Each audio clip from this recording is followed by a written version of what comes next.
Mesdames, Messieurs, bonjour et bienvenue dans cette édition. En voici les titres. Depuis 1992, l'Église universelle célèbre tous les 11 février, fête de Notre-Dame de Lourdes, la journée mondiale du malade. À l'occasion du lancement du projet Grail de Caritas Internationalis en Côte d'Ivoire, nos guides religieux catholiques ont rappelé l'importance de cette journée. Et puis la conférence des associations de fondateurs d'écoles privées confessionnelles et laïques de Côte d'Ivoire réclame 65 milliards de francs CFA à l'État ivoirien pour le non-paiement des frais de décollage de l'année scolaire 2019-2020. Le porte-parole de la dite conférence, Goïdi Timoko, a fait la révélation le mercredi 10 février 2021 au siège de la FENECLASI à Abidjan, Cocody. La célébration de la 29e journée mondiale du malade qui a lieu le 11 février, mémoire de Notre-Dame de Lourdes, est un moment propice pour réserver une attention spéciale aux personnes malades et à celles qui les assistent, aussi bien dans les lieux dédiés aux soins qu'au sein des familles et des communautés. On en sait plus avec Morel Poti. La journée mondiale du malade rappelle aussi que l'accompagnement des personnes souffrantes et la préservation du don de santé sont des priorités évangéliques. Monseigneur Bruno Yedou, évêque du diocèse de Bondoukou, président de Caritas Côte d'Ivoire au lancement du projet Grail de Caritas Internationalis en Côte d'Ivoire, le mardi 9 février, au siège de la conférence épiscopale régionale de l'Afrique de l'Ouest, CERAO, à Abidjan. Chers frères et sœurs, l'engagement de l'Église catholique en matière de santé remonte à l'exemple de Jésus, dont le souci porté aux malades et à leur guérison est abondamment rapporté dans les évangiles. En 2018, à travers le monde, les organisations catholiques ont dispensé des soins de santé dans plus de 21 000 centres de santé, ainsi qu'à plus de 16 000 programmes pour les personnes âgées et les personnes vivant avec des maladies chroniques invalidantes et d'autres maladies. Lors de l'audience générale depuis la bibliothèque du Palais apostolique du Vatican, le pape a évoqué cette journée mondiale des malades. Saludo cordialmente a los fieles de lengua española. Je salue cordialement les fidèles de langue espagnole. Patrona de los enfermos. Demain, c'est la fête de Notre-Dame de Lourdes, patron des malades. Del alma y cuerpo a todos los que sufren a causa de alguna enfermedad. Prions pour tous ceux qui souffrent pour les maladies. Prions pour ceux qui les accompagnent à traverser cette douleur. Que Dieu vous bénisse. Le projet Grail, galvanisation des acteurs religieux pour une meilleure identification et un meilleur lien avec le VIH pédiatrique, est un projet mis en œuvre par Côte d'Ivoire.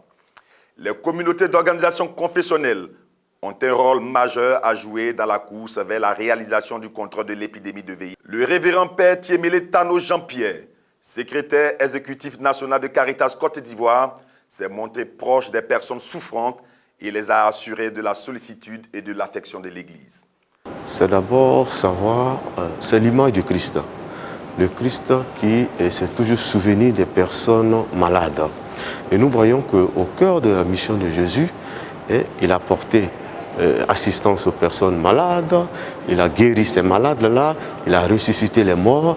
Et je pense qu'il n'y a pas de message aussi poignant que cela. C'est-à-dire l'attention à toutes ces personnes-là et aussi les assurer de nos prières et que ce 11-là, à cette journée, que chacun ait un regard vers tous ces malades et savoir que bon, c'est la communion, c'est l'unité qui permet quand même de nous permettre d'appréhender le visage du Christ.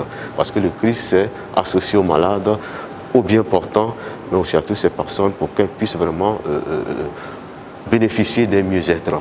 Donc, que le Seigneur soutienne les malades et nous aussi, nous ne serons pas en reste. Nos prières les accompagnent.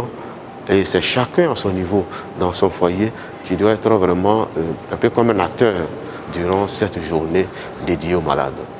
De fait, la proximité est un baume précieux qui apporte soutien et consolation à ceux qui souffrent dans la maladie. En tant que chrétiens, nous vivons la proximité comme une expression de l'amour de Jésus-Christ. Une société est d'autant plus humaine qu'elle prend soin de ses membres fragiles et souffrants et qu'elle sait le faire avec une efficacité animée d'un amour fraternel. Tendons vers cet objectif et faisons en sorte que personne ne reste seul, que personne ne se sente exclu ni abandonné. L'inculturation est un terme chrétien utilisé en missiologie pour désigner la manière d'adapter l'annonce de l'Évangile dans une culture donnée. Le père Rodrigue Noatanga est jésuite, spécialiste en théologie dogmatique, professeur à l'Institut de théologie de la Compagnie de Jésus, ITCJ.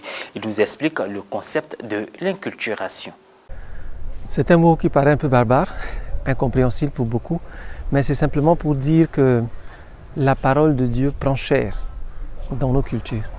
Vous savez que nous, Africains, nous avons reçu, la plupart des Africains de l'Afrique de l'Ouest centrale et même de l'Afrique australe, nous avons reçu la parole de Dieu de la part des Européens, des Occidentaux de manière générale. Et ils l'ont fait dans leur langue, à partir de leur culture, à partir de leur manière de comprendre le monde. Et il faudrait que cette manière passe, traverse, soit transmise dans notre manière de voir le monde, dans nos cultures. Et donc comment faire pour que cela arrive?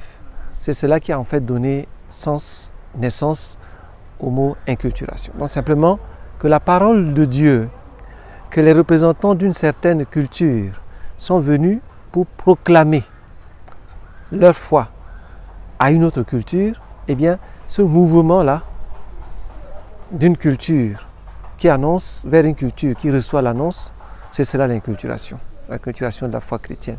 Évidemment, avec ça, il y a beaucoup de questions qu'on se pose. De plus en plus, on commence à comprendre l'inculturation comme étant en fait la rencontre de deux cultures. Donc, ce sens est très proche de ce que nous appelons l'interculturalité. Mais aussi au niveau de la pratique, au niveau de la liturgie, par exemple, aussi il y a l'inculturation.